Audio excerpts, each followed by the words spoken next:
théories complotistes, elles sont libres, on va dire, de parole et de publication, sauf quand elles mettent en cause telle personne et que ça devient une diffamation, quand elles portent atteinte à la vie privée. Donc c'est beaucoup plus subtil. Il n'y a pas un texte qui interdit d'avoir une théorie conspirationniste et complotiste. Il y a des textes qui interdisent de mettre en cause telle personne dans telle situation.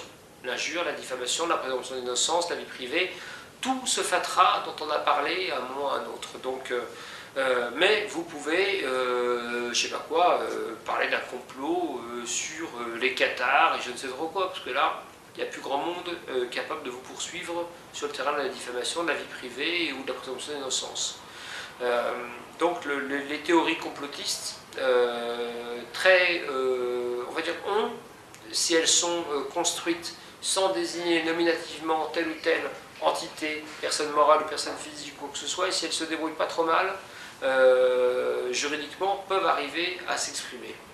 On le voit, hein, d'ailleurs, si je puis me permettre, le 11 septembre, machin n'a pas eu lieu là, de mes sangs, n'est pas un livre interdit. Hein. Donc c'est un livre qui fait scandale, mais ça n'est pas un livre interdit.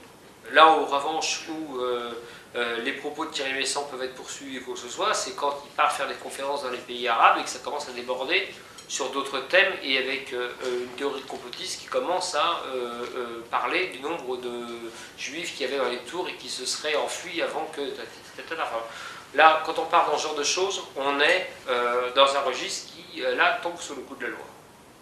Donc, mais la publication de la théorie du complot, enfin, pardon, mais moi qui suis franc-maçon, pour être clair, parce que je publie sur le sujet, hein, donc pas de mystère là-dessus, mais les bouquins sur les complots du Grand Orient de France, de la Grande Loge Nationale, de je ne sais trop quoi, etc., que m'en fait Sophie Coignard ou d'autres en permanence, et donc qui mettent en cause ce que je suis, sincèrement, ça ne me dérange pas plus que ça, pour être clair.